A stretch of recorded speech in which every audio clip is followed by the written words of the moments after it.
Hi viewers, welcome to my channel. ఈరోజు మన ఛానల్లో నేను మామిడికాయ పప్పు చేయబోతున్నానండి. నేను చేసే పద్ధతిలో చేయండి, చాలా టేస్టీగా ఉంటుంది. యాక్చువల్గా మామిడికాయలు ఎప్పుడైనా మేము ఉగాది తర్వాతనే వాడతామండి. ఈసారి పళ్ళు వచ్చేసాయి, రసాలు వచ్చేసాయి. మార్కెట్లో చూస్తూ ఉంటే ఇంకా నేను ఆ మార్కెట్లో ఎక్కడ చూసినా మామిడికాయలే కనిపించాయి అనమాట. ఇంకా నాకు నోరు ఊరిపోయింది, టెంప్ట్ అయిపోయాయి అనమాట. ఈసారి ముందుగానే చేసేసుకుందామని మామిడికాయ పప్పు చేస్తున్నానండి. అది ఎలాగో చేస్తున్నాగా మీకు కూడా చూపిద్దామనేసి నేను చేసే పద్ధతిలో చేయండి. చాలా అంటే చాలా బాగుంటుంది. మా చిన్నప్పుడు అంటే మా పెళ్ళిళ్ళలో కూడా చేశారు. మామిడికాయ ఈ సీజన్లో పెళ్ళిళ్ళు అయినాయి అనుకోండి, మామిడికాయ పాలకూర పప్పు చేస్తారండి. అసలు చాలా బాగుంటుంది. గంగవాయల కూర వేస్తే కూడా చాలా బాగుంటుంది. నేను అదే స్టైల్లో చేస్తున్నాను. ఇప్పుడు ఎవ్వరు చేయట్లేదు అసలు అలా పప్పు. గంగవాయ పెళ్ళిళ్ళు అసలు గంగవాయల కూర వాడడమే లేదు అసలు. ఎక్కడ అంతా క్యాటరింగ్ ఇచ్చేస్తున్నారు కదా, ఎవరు అలాంటి పప్పులు ఏమి చేయట్లేదు. మామూలుగా పాలకూర చేస్తున్నారు కానివ్వండి, ఎందుకో నాకు ఆ టేస్ట్ అనిపించట్లేదు ఇప్పుడు తింటుంటే. అప్పుడు మంచి వైట్ రైస్లోనే తినేవాళ్ళం, ఎంత బాగుండేదో. ఇంకా నేను ఎలా చేస్తానో మీకు చూపిస్తానండి. నా వీడియో కనుక ఎవరైనా ఫస్ట్ టైం చూస్తున్నట్టయితే తప్పకుండా సబ్స్క్రైబ్ చేసుకొని చూడండి. ఇంకా ప్రెషర్ ప్యాన్లోనే చేస్తానండి. ప్రెషర్ ప్యాన్ కానీ కుక్కర్ కానీ చేస్తే మనకు ఫాస్ట్గా అవుతుంది కదా. కందిపప్పు తీసుకుంటున్నానండి. మనకు అంటే మనం తీసుకునే దాన్ని బట్టి కూరని పట్టి తీసుకోవాలి పప్పు. అయితే నేను రెండు కట్టలు వేస్తున్నానండి. పప్పు ఎక్కువ, పాలకూర తక్కువ. ఇందులో అసలు మెయిన్గా ఇది శనగపప్పు యాడ్ చేస్తే చాలా అంటే చాలా టేస్ట్ వస్తుంది. మనం ఉట్టి పప్పు కందిపప్పు వేసి చేయడం ఒక టేస్ట్ వస్తుంది.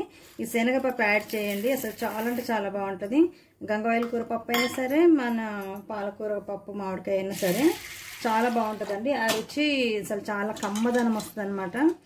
ఒక 2-3 టైమ్స్ మనం పప్పుని ఇలా కడిగేసుకోవాలి మంచిగా. ఇంకొక టిప్ ఏంటంటే అండి, మనము పప్పును ముందుగానే కడిగి ఒక గంట సేపు నానబెట్టుకున్నాం అనుకోండి, మనకు గ్యాస్ ట్రబుల్ రాదంట. అంటే పప్పు వల్ల కూడా గ్యాస్ ట్రబుల్ వస్తుంది కదా. ఒక 1 అవర్ ఇంకా వీలైతే ఇంకెక్కువ నానబెట్టుకున్నా కానీ మనకు గ్యాస్ ట్రబుల్ రాదంటండి. నాకు ఈ మధ్య తెలిసింది. ఇంకప్పటి నుంచి నేను అలా నానబెట్టి వండుతున్నాను. అయితే ఇప్పుడు ఇది కడిగేస్తానండి. కడిగేసి ఒక 2-3 టైమ్స్ నానబెట్టేసి ఆలోపు పాలకూర మామిడికాయ ముక్కలు కట్ చేసుకుంటాను. ఇంకా వాటర్ పోసేసి నానబెట్టి పక్కన పెట్టుకుంటానండి. ఇది అంతలోపు నేను పాలకూర మామిడికాయ కూడా చెక్కు తీసేసుకోవచ్చు. పాలకూర కట్ చేసేసి పెట్టేసుకున్నానండి, కడిగేసి పెట్టేశాను. ఇక మామిడికాయ చెక్కు తీసేస్తున్నాను. మామిడికాయ కూడా చెక్కు తీసేసి ముక్కలు కట్ చేసుకొని, ఇది టప్పర్ వేర్దండి. నేను ఒకప్పుడు టప్పర్ వేర్ బిజినెస్ కూడా చేశాను. ఈ పీలర్ చాలా బాగుంటుంది, ఇలా పైన పొట్టే వస్తుంది అసలు. ఇది మాత్రం చాలా బెస్ట్. అసలు మనం బీరకాయ కానీ సొరకాయ కానీ ఏది పొట్టు తీసినా కానీ చాలా బాగా వస్తుంది. ఇదిగోండి, జస్ట్ పైనే వస్తుంది అనమాట. మనకు మొత్తం లోతుగా రాకుండా. కొన్ని వేరే పీలర్స్ మొత్తం లోతుగా కట్ చేస్తాయి కదా. ఇంకా మామిడికాయలు కూడా ముక్కలు కట్ చేసేసుకుంటాను. ఇంకా పాలకూర కడిగేసి మంచిగా ఇలా ఈ గిన్నెలో వేసుకున్నాం అనుకోండి, వాటర్ అంతా వచ్చేస్తుంది. ఇలా చిల్లులు ఉన్నది, ప్లాస్టిక్ అయినా సరే స్టీల్ అయినా సరే మన దగ్గర ఏది ఉంటుంది. ముక్కలు కూడా కట్ చేసి వేసుకున్నానండి. టెంక కూడా వేసేస్తాను. దీంతో మనము పులుపును చూసి, మనం తీసుకునే పప్పును బట్టి కాయ పులుపును చూసి వేసుకోవాలండి. ఇది పుల్లగా ఉంది బాగా ఈ కాయ. మనము పప్పులో సరిపడా నీళ్ళు పోసేసుకున్నాం కదండి, తక్కువైతే మళ్ళీ వేసుకోవచ్చు. ముందుగా ఈ పప్పు పైన పాలకూర వేసుకోవాలి. పాలకూర వేసేసుకొని దీనిపైన మామిడికాయ ముక్కలు పెట్టుకోవాలండి. ఈ మామిడికాయలు పుల్లగా ఉంటాయి కదా, పప్పులోనే డైరెక్ట్ వేసామనుకోండి పప్పు ఉడకదనమాట. చాలాసార్లు మనం చింతపండు కూడా అలాగా వేయం కదా. పచ్చిమిరపకాయలు చీలికలు చేసుకున్నానండి, ఇవి కూడా ఇలా పైన వేసేస్తున్నాను. ఇంకా ఇంకొకటి ఏంటంటే అండి, ఉల్లిపాయలు వేస్తే కూడా మనకు గ్యాస్ ట్రబుల్ రాదు. నాకు చాలా రోజులు తెలియదండి, ఈ మధ్య తెలిసింది. నేను అసలు ఎప్పుడు పప్పుల్లో వేయను ఉల్లిపాయలు. ఇది తెలిసాక వేస్తున్నాను. కొంచెం బాగానే తేడా తెలుస్తుంది నాకు కూడా. ఇంకా మనం పసుపు పైన వేసేసుకోవాలి. మనం ఉడికేసరికి మొత్తం దిగిపోద్ది కదా, మంచిగా అప్పుడు రుద్దేసుకోవచ్చు. ముక్కలు కూడా బాగా ఉడుకుతాయి, మామిడికాయ ముక్కలు కూడా. అసలు ఏంటో సీజన్ ఏంటో ఇప్పుడే వచ్చేసాయి. అసలు మామిడి పళ్ళు రసాలు విచిత్రం వేసింది అసలు. నాకైతే అవి మందులు వేసి పెంచుతున్నారు, ఏం చేస్తున్నారో తెలియట్లేదు. కారం అండి, పచ్చిమిరపకాయలు వేసా కదా, చూసి వేసుకోండి. కాయ అయితే నేను తీసుకున్న కాయ చాలా పుల్లగా ఉంది. ఇంకా నీళ్ళు ఏమన్నా సరిపోవనుకుంటే మనము కొద్దిగా యాడ్ చేసుకోవచ్చు. కొత్తిమీర అండి, కొంచెం ఎక్కువ వేయద్దు, మరి మొత్తం కొత్తిమీర ఫ్లేవర్ వస్తుంది కొంచెం. ఇది కూడా బాగుంటుంది ఇలా వేస్తే కూడా. వాటర్ పప్పు ఉడికి కొంచెం మీద వస్తుంది, సైడ్కి మెల్లిగా పోస్తున్నాను చూడండి. సైడ్కి పోసేసుకొని పెట్టేయండి. ఇంకా మళ్ళీ మనం వాటర్ ఏం కలిపాం కదా, సరే పప్పు చిక్కదనంతో మనకు సరిపోవాలి. అన్నిలా పైన వేసేసుకున్నాను, పప్పుకి ఏం టచ్ అవ్వకుండా. మన పాలకూర అడ్డం ఉంది కదండి, ఇంకా ఈ పులుపు అన్నది తగలదు. ఇంకా మూత పెట్టేసుకుందాం.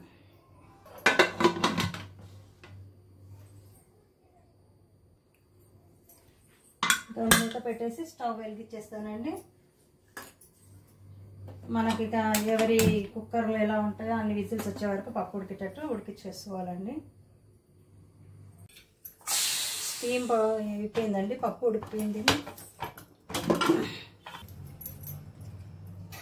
పప్పు మంచిగా ఉడికిపోయిందండి. ఇది ఎక్కువ మరీ నలిపోయొద్దండి, మరీ రుద్దేసినట్టుంటే కూడా బాగుండదు పప్పు. ఇంకా మనకు టేస్ట్కి సరిపడా సాల్ట్ వేసుకోవాలి. బాగా మెత్తగా ఉడికిపోయినప్పుడు కూడా మరి కొంచెం ఎక్కువ పేస్ట్ లాగా చేయకుండా ఇలా మెదుపుకోవాలి. మరీ పేస్ట్ అయిపోవద్దు, కొంచెం పప్పులు ఉంటేనే పాలకూర పప్పు బాగుంటుంది. మళ్ళీ టమాటా పప్పు అలాంటివి అయితే కూడా కొంచెం మెదిగినా ఏం కాదు, కానీ ఇది మామిడికాయ పప్పు అయితే మాత్రం ఇలా కొంచెం పప్పులు కంటేనే బాగుంటుంది. మనం సరిపడా ఉప్పు వేసేసుకొని ఒకసారి టేస్ట్ చూసి, ఒకవేళ మనకు మామిడికాయ ఇంకా ఎంత పులుపు ఉన్నది, ఈ పప్పుకు సరిపోయింది అన్నది తెలియదు కదండి. పొరపాటున ఎప్పుడైనా పుల్లగా అయిందనుకోండి, దీనికి ఒక మంచి చిట్కా చెప్తాను. టేస్ట్ చూస్తాను నేనైతే ఇప్పుడు. ఈ పప్పు కొంచెం తీసుకొని టేస్ట్ చూస్తాను, ఒకవేళ మరీ పుల్లగా అయిందనుకో ఏం చేయాలో చెప్తాను. నాకు సరిపోయిందండి, పులుపు ఏం అవ్వలేదు. ఒకవేళ పొరపాటున ఎక్కువ పులుపు అయింది అనుకోండి, కొంచెం షుగర్ యాడ్ చేస్తే సరిపోద్దండి, ఆ పులుపు విరిగిపోద్ది. షుగర్ అయినా సరే, బెల్లం పౌడర్ అయినా వేసుకోవచ్చు, బాగుంటుంది. నాకైతే సరిపోయింది. పుల్లగుందా అని ఉప్పు వేసుకుంటూ పోవద్దండి, మరి ఉప్పు ఎక్కువైపోయింది అనుకో కష్టము. ఈ పులుపుని విరిచేస్తుంది అనమాట, అందుకే నేను యాడ్ చేయట్లేదు. ఎప్పుడైనా సాంబార్లు అయినా ఎప్పుడైనా కానీ అట్లా పులుపు ఎక్కువైతే కొంచెం బెల్లం వేసేస్తే సరిపోద్ది, బెల్లం కానీ పంచదార కానీ. ఇంకా తాలింపు వేసుకుందామండి. ఇంకా తాలింపు కోసం ముక్కుడు పెట్టేశానండి. మనం నెయ్యితోనైనా తాలింపు వేసుకోవచ్చండి, బాగుంటుంది. ఇది నేను పల్లి నూనె వేస్తున్నాను. స్టవ్ వెలిగించలేదు మర్చిపోయి. ఆయిల్ వేడాక మనము పోపు దినుసులు వేసేసుకోవచ్చు. దీంట్లో ఇంకా ఆవాలు, జీలకర్ర, ఎండుమిరపకాయలు వేసుకుంటే సరిపోద్దండి. మళ్ళీ పప్పులు ఏమి యాడ్ చేయొద్దు, ఆల్రెడీ పప్పు కదా, ఇంకా మనం మళ్ళీ పప్పులు ఏమి యాడ్ చేయొద్దు. ఆయిల్ వేడైందండి, ఆవాలు, జీలకర్ర. ఇది పల్లి నూనె కాబట్టి నురుగు వస్తుందండి. ఇంకా ఎండుమిరపకాయలు కూడా వేసేస్తున్నాను. ఎండుమిరపకాయలు కూడా కొంచెం వేగితే బాగుంటుంది కదా. ఇంగువ,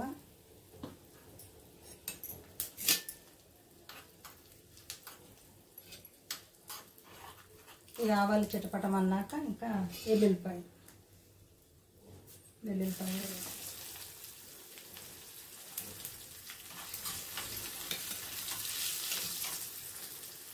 ఇంకా కరివేపాకు.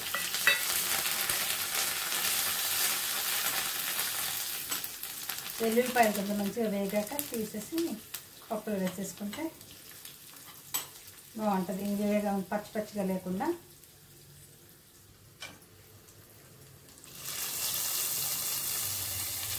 ఇంతేనండి, మామిడికాయ పప్పు రెడీ. ఇంత టేస్టీగా ఉంటుందంటే ఈ సీజన్ అంతా, మామిడికాయల సీజన్ ఉన్నంత కాలం ఎందులోనో ఒక దాంట్లో మామిడికాయ వేసి వండేసుకోవడము చాలా రుచిగా ఉంటుంది. ఈ సీజన్ ఉన్న రోజులు తినాలి. ఇంకా మనము ఇంకా ఇది వేడివేడి అన్నంలో నెయ్యి వేసుకొని తిన్నామనుకోండి, చాలా బాగుంటుంది. ఈ మామిడికాయ పప్పు చేయగానే నోరూరిపోతుందండి. ఇంకా వేడివేడిగా అన్నం కూడా వండేసాను. ఇంకా టేస్ట్ చేస్తాను, కొంచెం తినేస్తాను. నన్ను నోరూరిపోతుంది, అసలు తినాలనిపిస్తుంది. అసలు అదే నోట్లో నీళ్ళు వచ్చేస్తాయి, నాకు మాటలు రావట్లేదు. వేడివేడి అన్నము, మామిడికాయ పప్పు నెయ్యి వేసుకొని తింటే మాత్రం సూపర్ ఉంటుందండి. నాకు చాలా ఇష్టము. నేను మామూలుగా పప్పులైనా నెయ్యి వేసుకొని తింటాను. పచ్చళ్ళల్లో అయితే ఆవకాయలు వేసుకుంటాను, కానీ ఇంకా వేరే దేంట్లో వేసుకోను. ఇంకా ఓన్లీ పప్పుతోనైనా సరే ఈరోజు అని ఇంకా వేరే కూరలు ఏం చేయకుండా అప్పడాలు వేయించుకున్నానండి. మామూలుగా అయితే ఏదైనా కర్రీ కూడా చేసుకుంటాం, ఫ్రై. చాలా బాగుంది. మా వేడిగా ఉంది. నేను ఎప్పుడు ఇలా ఇంత వేడిగా వీడియో కూడా చేయలేదు. నేను ఎప్పుడు తినడం ఇలా. కొద్దిగా చల్లారిందండి, లేకపోతే అసలు అమ్మ నోట్లో పెట్టలేము అంత వేడి.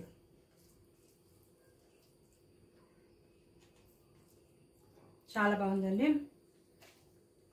ఇలా పప్పు ఉన్నప్పుడు ఏదైనా వడియాలైనా అప్పడాలు ఏమైనా ఉన్నాయి అనుకోండి, మనకి చాలా అది తినాలనిపిస్తూ ఉంటుంది. నేను చేసిన ఈ పప్పు మీకు నచ్చితే తప్పకుండా లైక్ చేయండి, షేర్ చేయండి, సబ్స్క్రైబ్ చేయడం మాత్రం మర్చిపోకండి.